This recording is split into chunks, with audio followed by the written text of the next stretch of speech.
Well, let's jump in. I got some ideas. Wanted to kind of brainstorm with you and see where we should make some changes. 'Cause obviously, we're talking about Google is the one that's on the hot seat right now, right? So Right. we just started with LinkedIn. How are you feeling about LinkedIn so far? I think it makes good connections. I went in and just changed some of those emails, right? Mhm. Most of the people are just ignoring them anyways, and they kind of come across really salesy. Yep. So I did dial it way back. It was just like, just want to be here as a resource for you, type of thing. Now, in when you send just that first one or two, are they engaging and saying sounds good?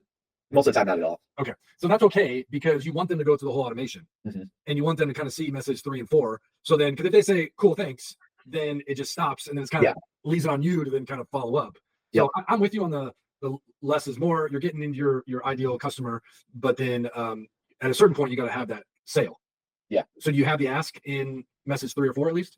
Yeah, yeah. So even like when they respond back, I'm going on there and asking. Then I'm just kind of taking over because there's only there's probably one maybe two people that connect a day, Yep. right? Yep. And getting that response, like most of the time, it's I'm not the right person, but I appreciate the connection type stuff. Right. Um, so yeah, nothing has came out of it, but I think building that network is going to be good. Yep. And right now it's all government stuff, so it's all related to sending it to the government type projects. But like we know those are going to be mostly public bid. But where I'm trying to do so when they do engage me, and then like a few of them will say, well, when we do have projects, they go out for low bid, and I'm like, well, I appreciate it, but if you also think about us if you get emergency repairs, and then I kind of make a joke about several times a year, people we're doing repairs when people run into their buildings and stuff like that because that does happen. And that doesn't usually go out to bid. Right. You think like low, like emergency or lower value stuff. That's where I wanted to think about us. Right. Okay, so and then I know it's $6,000. That's not nothing, but in the grand scheme of things, if you spend $6,000 with Cleverly a year, you get one lead, one client out of that. Yeah. That in theory will pay for itself. Yeah, it seems like it's a good way to build our social media reach a lot better, right? Yeah, and that's the other thing is to what you're right now. What does it say on your end that you have for connections?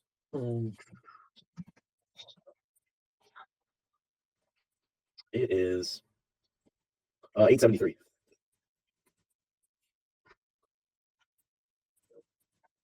Yeah, so that you will see a significant increase in that over the plus minus year there. Yeah. So something to consider, and so you feel pretty good about keeping that rolling. Yeah, I think that's going to be a good way to build that base. Okay. At some point later on, then ask put that ask out there about if anybody wants to join your newsletter, something like that, because I don't have their email. Well, now you can get their email through Sales Navigator. Oh, okay. So you can go in mine. So let's say you have a good interaction, you feel good about it, or it's a an ideal customer. You can go to Sales Navigator, pop their information in here. So I go here. Well, I'll go to like a recent. So I can click on this guy right here. Yep.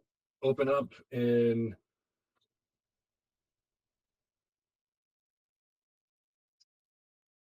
So maybe he is not. A lot of times it's right here. Okay. Let's try another one. Oops, not what I wanted. Huh. I swear I have seen. So if I go to their profile and I view in Sales Navigator, I have seen their email. I know it's in here. Not everybody has it. Yeah.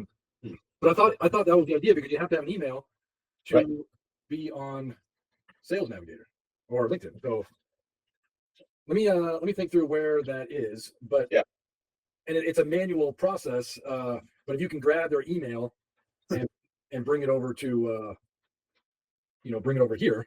Yeah. Yep. Then that would be a nice kind of touch. Now I've been trying to figure out because right now I don't really have an official process to do that.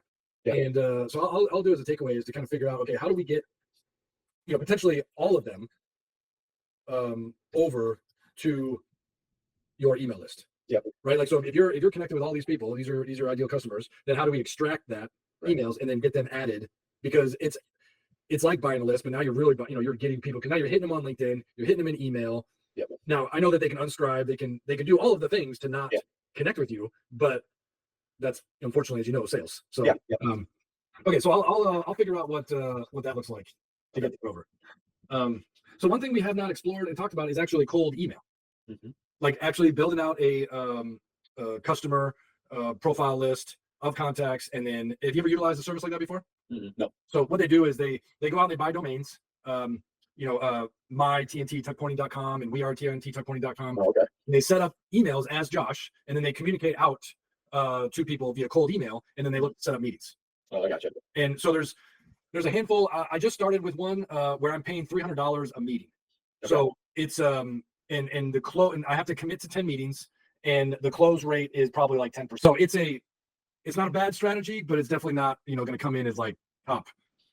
But that could be one you could do, and then I know another group they charge like a flat rate per month, and they were okay at it, but that my experience has been kind of lukewarm on it because sure it gets the numbers and it gets the thing, but a lot of times people are getting on the call and they're like, what am I doing here, Josh? They don't exactly know. And in your business, it's not like, oh yeah, okay, cool, I'll do it right now. It's long-term relationships is really where you're going to be successful. Yeah. So maybe we're not worried about cold email right now. Yeah. Let me just I'm just going to say no for right now. Okay, so then am I missing anything on the paid side of things? I don't think there's like direct mail we could do, but maybe the lists, potentially adding. So you have bought lists before. Tell me about that. How have you done with the list? Only one I have. So it's the church one. Yep. So I have all the churches in Iowa, but I haven't loaded it in my CRM or anything. And the thought was, when we build out like that email journey for the, try to feed them on the religious only journey. Yep. So that way I don't get like the unsubscribed right away. They're like, why the hell am I getting this? If I right away feed them like contextual emails. Yeah. I think so. That's maybe something, because that was like 1,600 churches for like $600. And I'm like, shit, that's just a one-time thing too. Okay. Does it come with addresses too? I think so. Yeah, because they'd have like the name of the church and all that kind of stuff. And So what about I had an example, I just threw it away, but like I got I get a lot of like, I'm sure you do too, like nonprofit stuff where it was a simple 8.5 by 11, but it had graphics on it and a little bit of a letter. Yep. And it was just folded like this in a regular envelope. I got to believe that that's pretty cost effective. Yeah. Like what about doing like a direct mail campaign to those churches? Yeah. I think you've got a good idea there. And it's thinking out loud, it's branded obviously TNT, so it's not just like black and white, but it's a letter from you basically explaining, but we make it like kind of bullet pointed so it's easier to read and consume and have some data points on there of how long you've been in business, your credibility. I feel like that, and we could obviously, and then you could cater the message to the churches, but this format could be used for anybody. Yeah. I'd like that idea. I think kind of lead with that, and then in a week or two, then start the email automation with those same people. Maybe don't pop them with the email first, but get the paper in their hand, and then if they go to our website, then they'll see our remarketing later. So do direct mail, email. Now, there's just can you confirm other addresses? I think so. What about contacts? Like, can you also load those into Sales Navigator? Let me see.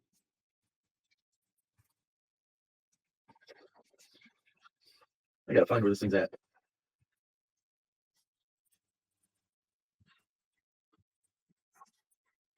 Well, it's probably on my other computer, but I'm not sure. Okay. But we've got one list of churches. Where did you buy that list? Just somebody cold emailed me, and I was like, one time I was like, you know what? I'll just try it. I mean, what's it hurt? So 1,600, right? Yep. Okay. So what do you think Andrew's timeline is to get the automation going? How far away is he on that? I think a long time. He's still doing the staining site, which is still from a couple months, 3 months ago. Okay. I think that's kind of what he's still been working on mostly. So that's and that's what we need to get wrapped up, obviously. Yep. And then once we get through that, then we're in pretty good shape with the website. We just got to keep doing the portfolio pages. Yep. And I give him the photos and everything to do like the staining portfolio one. Yep. So if he loads that, then I'll just write, I think he was gonna take first shot, and then I just can proofread it. And then I think we'll hand that over to Search Kings and allow them to do a Google Ads campaign for staining like separately, right? Because that's the only one where we would allow like residential stuff, right? So I'm hoping maybe that makes the Google Ads a little bit better. You might actually get something out of it besides the residential calls, because when somebody calls residentially for the tuck pointing, we phase them out, but on staining, it's a live lead for us. Right. Okay. This is a little rabbit hole, but yesterday, like some guy called in on our line to tell us to take him off our list, and I looked and like he's not on our email list, and then I emailed him back. I'm like, sorry, what list are you looking for? You're not on our email list. Wonder if he's seeing like the remarketing ads or what the heck. But I'm thinking, gosh damn it, now it just cost me $10 for you to call in to tell me to take you off a list, which you're not on. Well, because he called in to Search Kings? Our TNT website. So then Search Kings or Smith AI answers it. Like, gosh darn it. And like, I don't know this name at all. Yeah. People. Okay. That's the pay. Now, do we think there's other lists out there? I think so. So I think we build those email journeys and then we buy the list to go with it. And I like your idea of like we do the direct mail, then the email, then we start the whole automation process there. So it'd be stuff like, like plants and stuff like that. The industrial side, architects and engineers.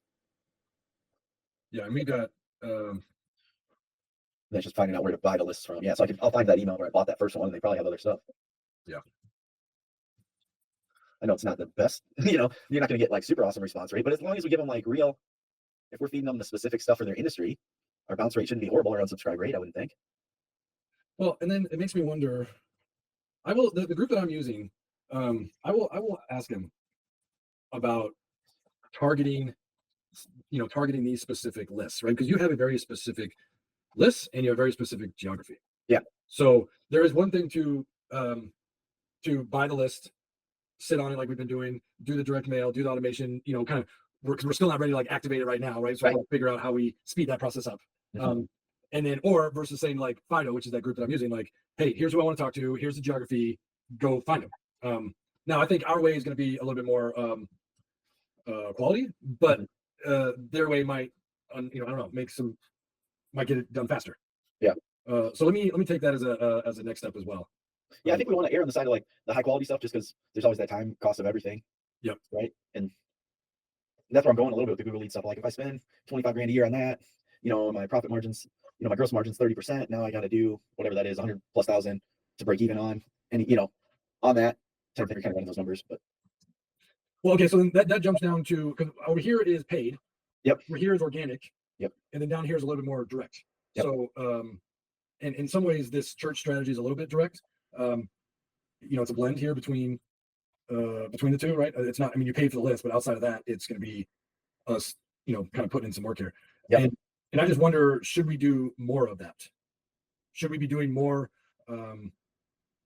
direct outreach? And so one thing you could do, you could have another email, which is, Jimmy at TNT Tuck Pointing, and Jimmy could be your business development lead, and that could be you reaching out to people as Jimmy trying to set up meetings for you. Yeah.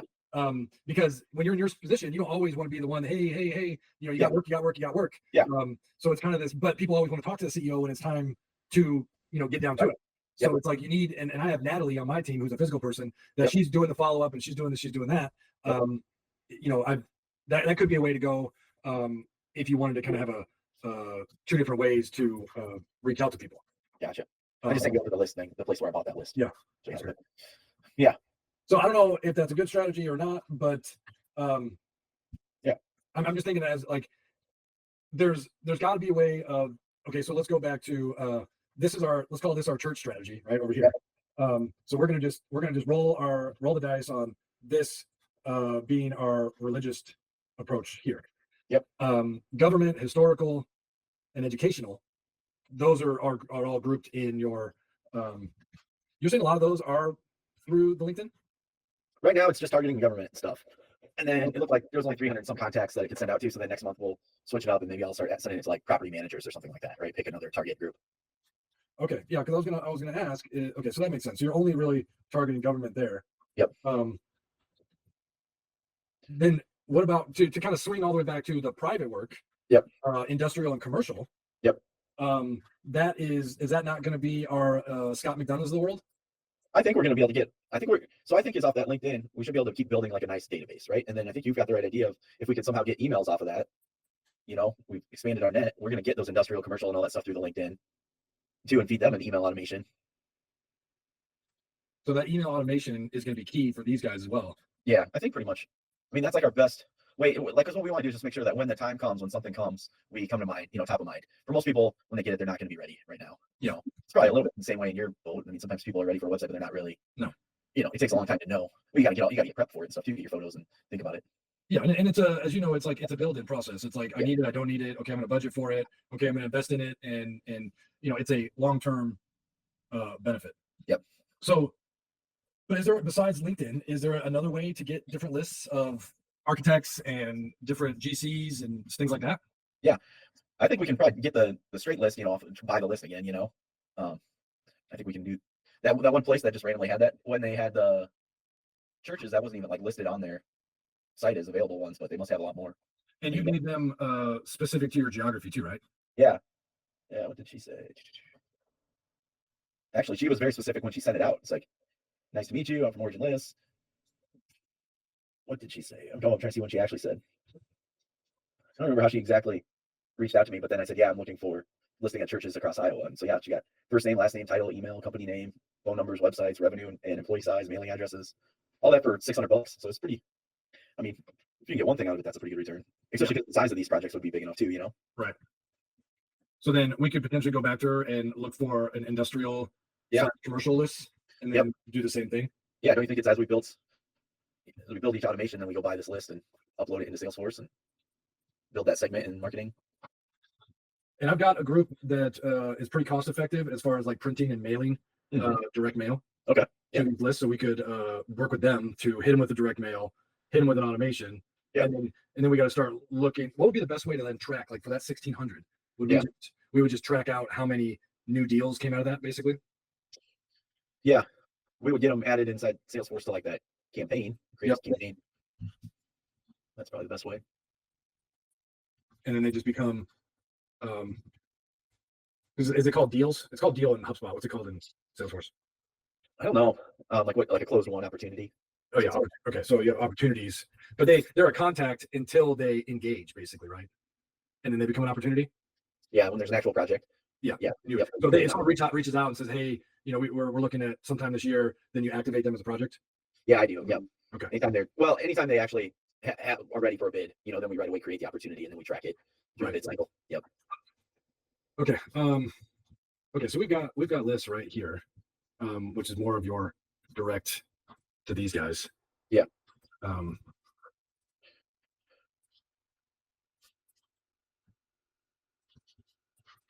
Okay. And then I put lunch. I know the boxes are still floating around, but like, do you ever just go and I know it requires time and money, but like, if I'm thinking about a GC, for example, who might be responsible for lots of projects, like how do you go and just ask for an in-person meeting, whether it's lunch or it's an actual like sit down, have some sales materials? Yep. Do you do any of that?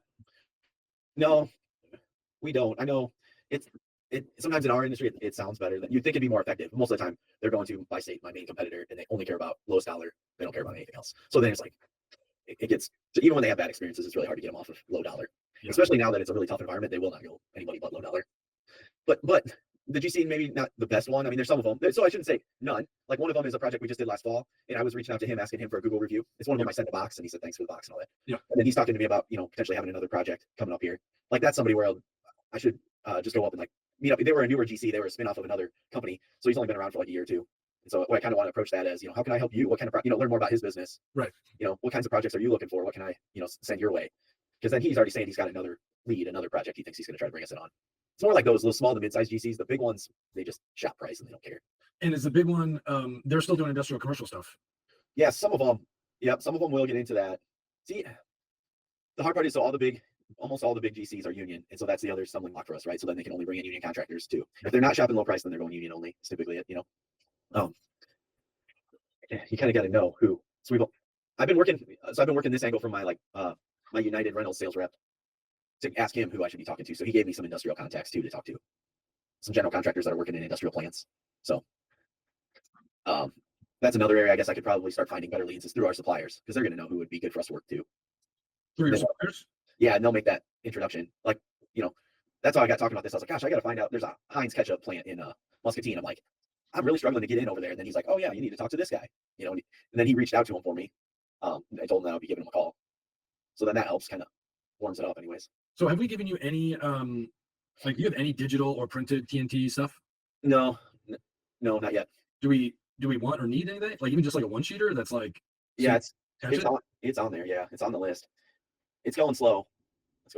Yeah. I'm getting much progress because the whole thing was the website, the staining one. And it was like, remember, I think we pushed on that to get done by end of January, but we're still here mid-March without that. So no progress is really happening with any of these other items yet still. Okay. Well, let me course correct on that, right? So let me find out what's going on with staining, get that wrapped up and done because we need to get that behind us. Yep. And we got to get on to email, direct mail. And I want to have, what do you think would be better? Would it just be like a series of sell sheets that you could either attach via email or print?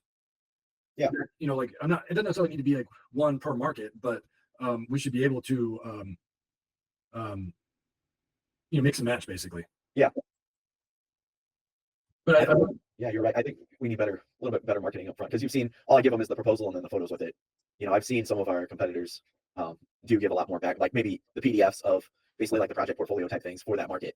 Yeah, and it ended up being a little bit of a summary of your website, but you're Yeah, just making it easier for people by attaching it. And then if you wanted to, you could print them out, put them into a folder, yeah, walk in with it if you needed to, right? Like yeah, even just a blank black folder with a TNT sticker on it. I mean, instead of yeah, getting 100 custom folders, we could just do pretty yeah, straightforward.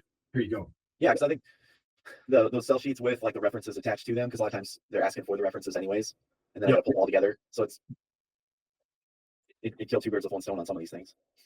Okay. Um, well then let me the hot items for me are this list and obviously this right here. Yeah, I think you get that one off, and then it's just okay. That's off the plate. Hand it over to Google, to Search Kings, and then maybe we'll start getting a little bit better return out of the Google spend while we still keep seeing what's out there. See ways to keep getting better with the Google ads. Yeah, and then we got to get into more of direct sales with you. Yeah. Yep. Now we didn't talk about any organic content over here, and this is a really long game. Yeah. How are you doing on making content for LinkedIn and stuff like that? I haven't done much lately.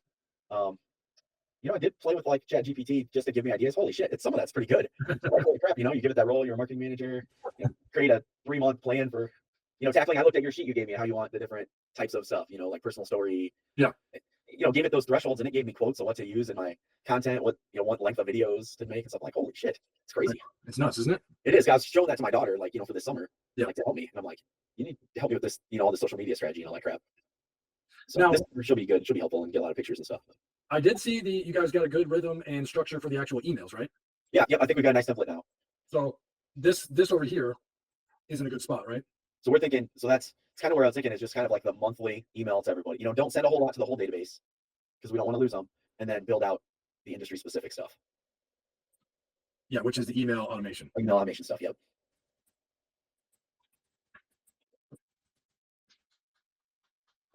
Okay, so this one's going to be monthly. Yep. And you're happy with the way that formatted? Yeah, I think the template looks a lot nicer and more professional type stuff. So yeah. Okay. I think that's good. All right. So then this obviously goes hand in hand over here with this church. So we could definitely start with the church one first. Yeah.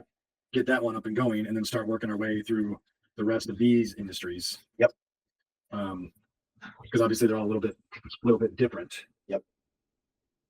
I would be really interested to know coming back down here. You said you're medium size, small to medium, whether they're general contractors or architects or whatever. But yep. I almost think you need your top 100 contacts, right? That you're trying to build a relationship with, and then you start to, if you put together that list, then okay, start working through that list and making a real, really solid connection that can really only come from you. Use the sell sheets, you do the more direct outreach, and that kind of hits your industrial, commercial, your government, your educational, and your historical are all you got your, what's not on here is your the list that you have access to. The the plain rooms and stuff where all the public jobs are. Yeah, so those are all. You'll find out about those anyways. Yeah, you just search that. So because these 3 categories are public jobs, right? Yep. Yeah. Typically, yeah. So the historical is a lot of private, actually. And that's one thing we made headway on, is found the good grant writer for our area. So whenever somebody's got a historic job, I'm going to connect them in with her right away to help us win those type of projects. Yeah, I saw that. So how did that come about? I didn't realize I had met her in the past. Probably she remembered me. I didn't necessarily remember her. Probably about 10 years ago or so. I met her through one of our clients who had hired her to write grants. So yeah, that'll be a good one. Now, is she knowledgeable enough to go help you find? So a lot of times it is, so normally it's the same way, like people are coming to her when they want to do the project and try to get the funding. But like she might have the ins early on, right? Somebody went to her, but not a contractor yet, That's what I was thinking. Like, and I'm hoping she's going to push us stuff, and then we're going to push her. When people are contacting me, I'll say, make sure you get with her about, looking at what available grants are out there. So I'm hoping we're going to feed each other work. So yeah, it's interesting. Okay. Well, let me make sure that we're going at speed things up a little bit. It sounds like we're falling behind on this, but then we're gonna make some ground up here with the list, and I'll get the sales sheets going. And the email automation really is that next big thing that we got to get going. So let me. I meet with Andrew today, I think. And then the group, the three of us meet on Thursday. Yep. So we'll bring some good action items there. Yep. And then kind of keep moving. Yeah. So when you meet with him about this, the same thing that the website part is probably your designer or whatever, but the the project, if he drops those photos in I gave him and gives me that template in that first draft, then I can review it and be ready. You know, it shouldn't be much to get it up onto the actual portfolio. Yeah, correct. Yeah, the staging portfolio one. Yep. Yep. And I know Andrew did a lot of work on kind of the all the content, and he's passed it over to the designer. So I think it's now off of Andrew's plate, and like you said, to the developer. So, but we can get Andrew moving on some of these other projects while that's coming together here in the next couple weeks. Yep. And but I'll try to speed that up so we can get that up and done. And yeah. then I think it'll be good now. We do the work on the religious one, and basically we built then a template that we're going to just be swapping the other stuff for the other industries then, right? Yeah. And all that stuff. So what I'll do is when I meet with Andrew ahead of our meeting on Thursday, I'll get him up to speed on what we talked about, and then and we can carry this momentum into Thursday. Yep. Sounds good, man. Okay. And you know, thanks for sharing that win on the website. So that was good. Yeah, right. I know. Like, hey, you gotta give the good feedback too when it comes in. It's yeah. Like, so hopefully, nice good. Yeah, he comes through and becomes a client. So let us know when he actually does that. Yeah, it sounds good. All right. Thanks, Josh. Yep. Talk to you, man. Yeah, bye. See you.